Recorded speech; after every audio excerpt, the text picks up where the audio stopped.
This is Gemara Baba Basra. Daf Nun Zayin. We're holding on the very bottom of Nun Vav Mebeis. 2 lines from the bottom as we quote the final piece of the Mishnah. Says the Gemara, quoting the Mishnah, Shloisha Achim, 3 brothers, V'echad Mitzarif Imayim. Each brother is testifying that someone had a chazaka. Each one testifies about 1 year, thereby together they have a 3-year chazaka, and there's another aid with them. Hareilu, said the Mishnah, shalosh eiduyos. It's considered 3 different eiduyos. Vehein edus achas lahazama. But regarding hazama, it's 1 edus, which would mean kasher zamam would be for the entire 3 years, as we will see. Says the Gemara,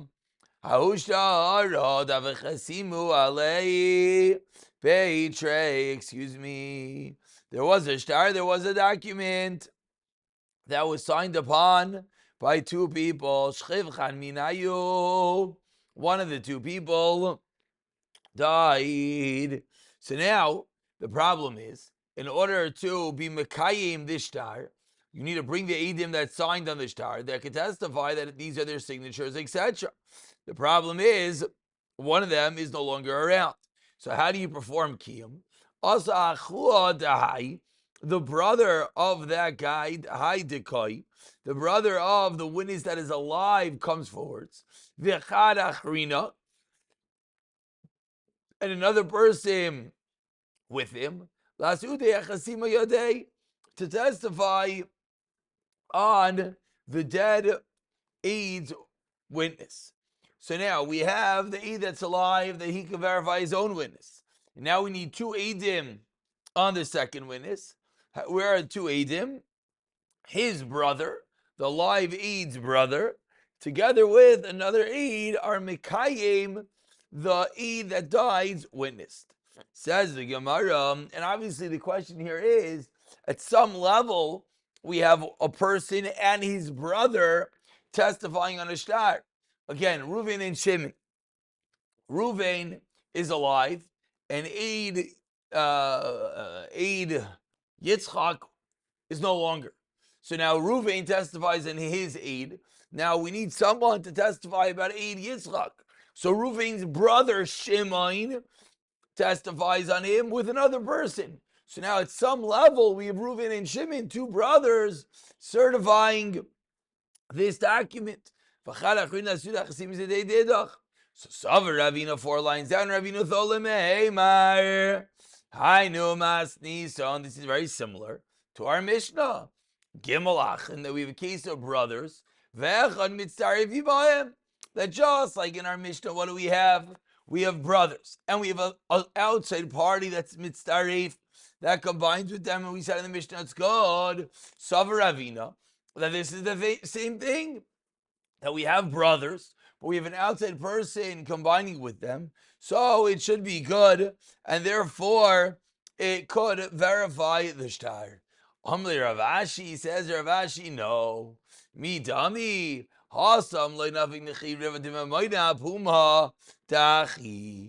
In our Mishnah, it's not happening that we have 3/4 of the money coming about through the brothers. Why? Because at the end of the day, there's the other half of the chazaka. At the end of the day, you have 3 brothers, but they're only testifying on one half of the chazaka, each together with another 8. So there's no more than 50% of this Eid is coming from the brothers. Whereas Hacha, in our case, what's happening is Reuven and Shimon are all testifying about the second Eid, but Reuven's also testifying about himself because he's certifying his own shtar. So what does that come out? That signature number 1 of Reuven is 100% by Reuven. Signature number 2 of Yitzchak is being certified by whom? Reuven and Shimon. So Reuven is gaining more than 50% of the Eidus. It's 75% happening through the brothers, and therefore it says the Gemara, Says Rav Ashi, you cannot have a comparison from our Mishnah to that case.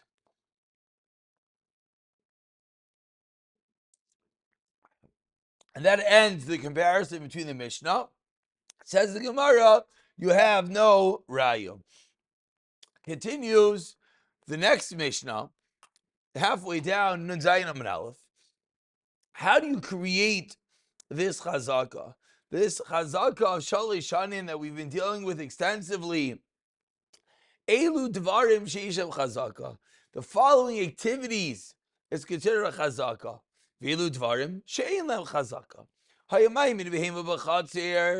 If you put an animal inside the courtyard of the field, Tanur Rechayim Vikirayim, or you set up an oven, a millstone or a different type of oven, Umigadel Tarnei Kailim, you raise chickens there. V'naisein Zavalei Bechatzir, you fertilize the property. Einoi Chazaka. That list of putting something in the field, raising chickens or fertilizing is not a chazaka. Aval also mechitza lebehemtai. But if you create a partition for the animal, gavaya asar tvachim 10 tvachim tall, v'chein l'taner v'chein l'kirayim v'chein l'reichayim. And similarly, you make a partition, you make a mechitza for your oven, etc. You don't bring the chickens into the chutzner. You bring the chickens into the bayis. And you make a place for the manure, a muk shleisha, 3 tvachim deep, a gavaya shleisha, then harezu chazaka.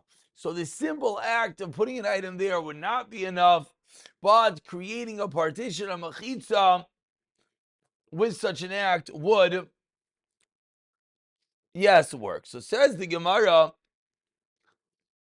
the obvious question, shaila, that which we need to understand, which is Maishna Reisha, Maishna Seifa. What is the difference? Why? If you merely put an animal, if you fertilize, you put the chickens, is that not enough? But only when you create a machitza partition does the yes enough. If someone went into your backyard and started putting their animals in their oven there, you certainly would protest. So why is that not a chazaka? Amra'ula. Kol she'ilu b'nechse ager kana, b'nechse chavera kana. Says Ula, I'll tell you the yisoid. Anything which could be an effective act of acquisition, b'nechse ager. Nechse ager, as we've spoken about extensively, ager dies with no relatives. And you want to be kind at that property. So anything that would act as an acquisition works. And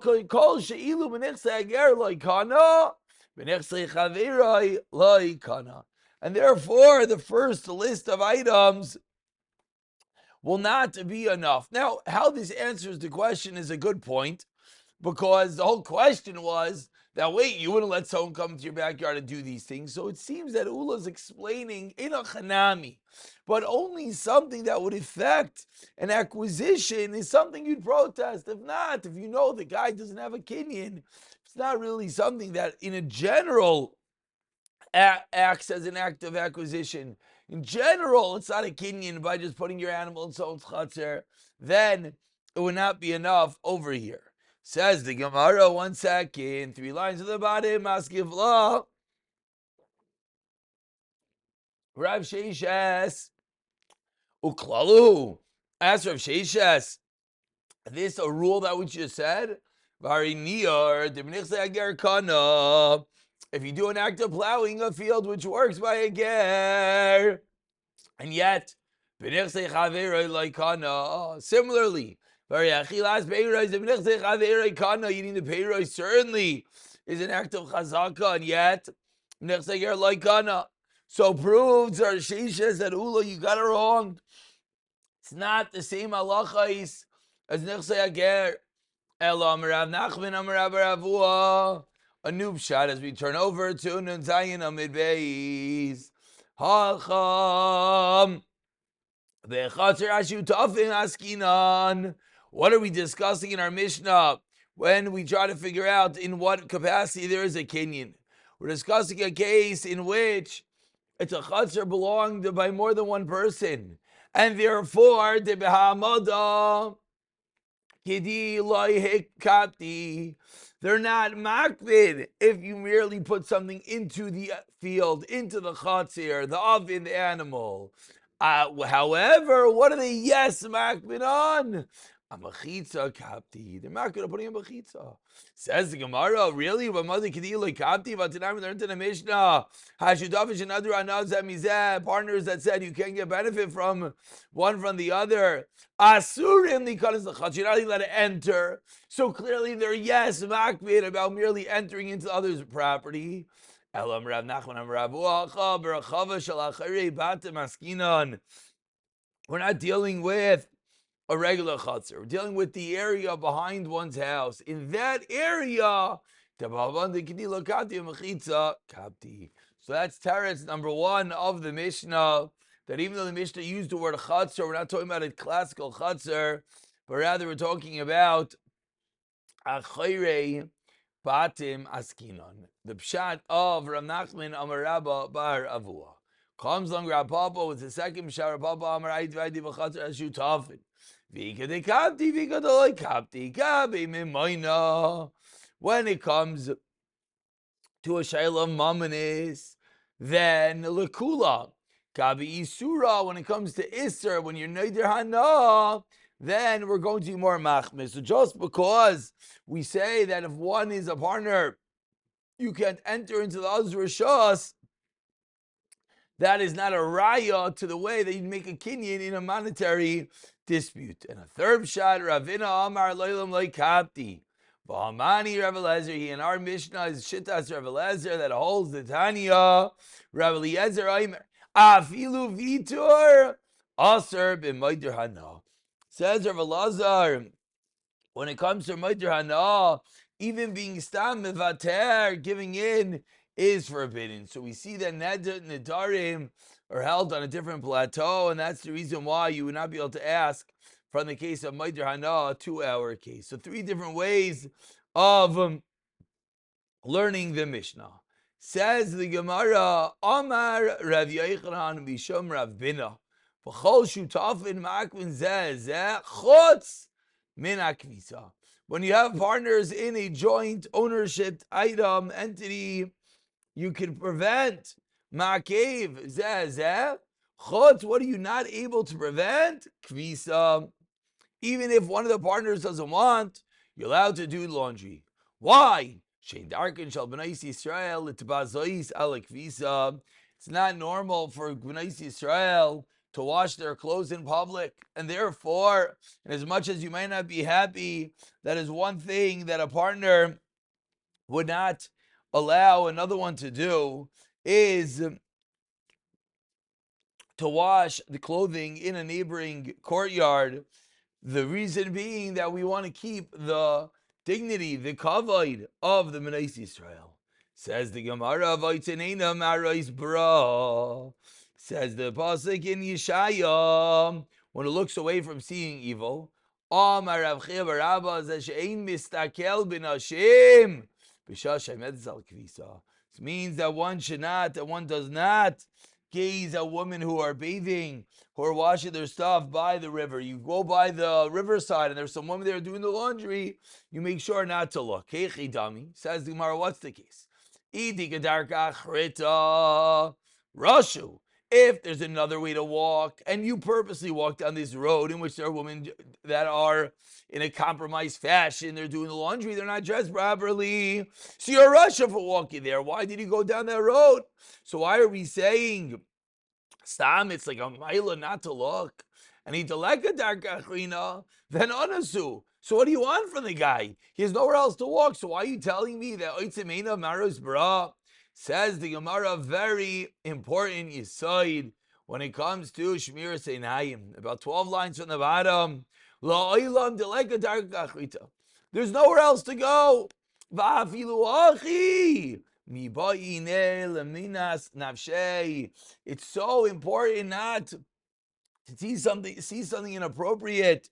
One has to be ma'anis himself.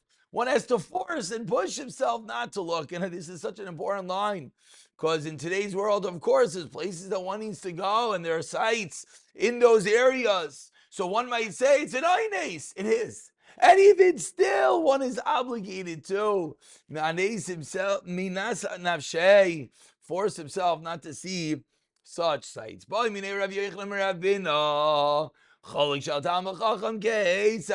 should the chalik of a Talmid Chacham be? Says the Gemara. They used to wear long cloaks, and it should be long enough that you don't see his body underneath it. What about the outer cloak of a Talmid Chacham? Answers Rabbeinu, you shouldn't see his inner clothing underneath it. Tefach, even up to one tefach.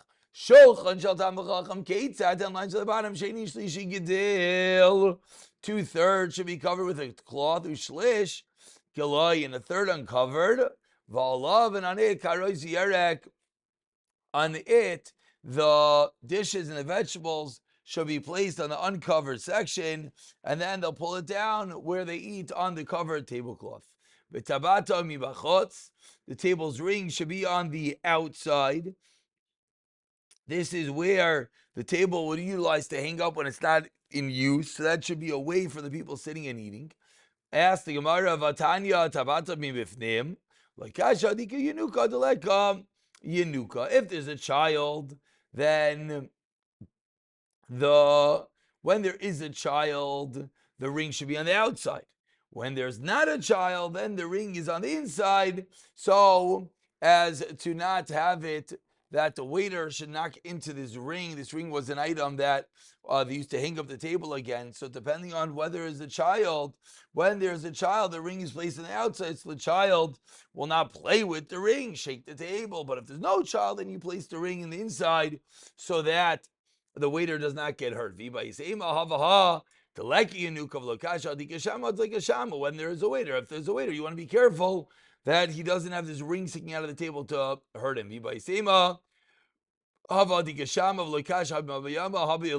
the day you could see better, whereas at night you can't. So you have to be more careful where the ring is placed at night.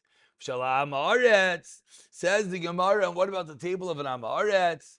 That is daimeh, as we turn over to Nun Ches Amud Aleph, that is daimeh le medura ukedeiros makifais. Ukedeiros makifais. You saw a cooking fire with pots all around it, that the table of an Amaretz is set with the food on the covered part, and it's all around it. Doesn't have this incredible seder like we saw of the Talmid Chacham, that he sits on the covered part and the food on the other side.